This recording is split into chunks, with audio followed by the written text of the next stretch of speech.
Winter weather advisory will expire at 10 a.m. Central Standard Time this morning.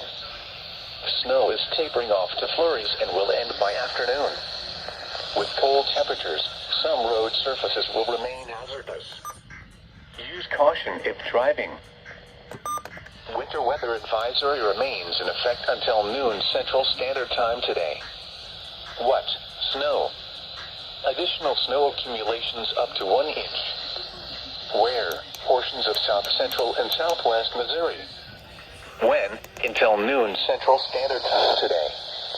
Impacts. Plan on slippery road conditions. Slow down and use caution while traveling. Call 1-888-275-6636 for road conditions. The current time is 10:40 a.m.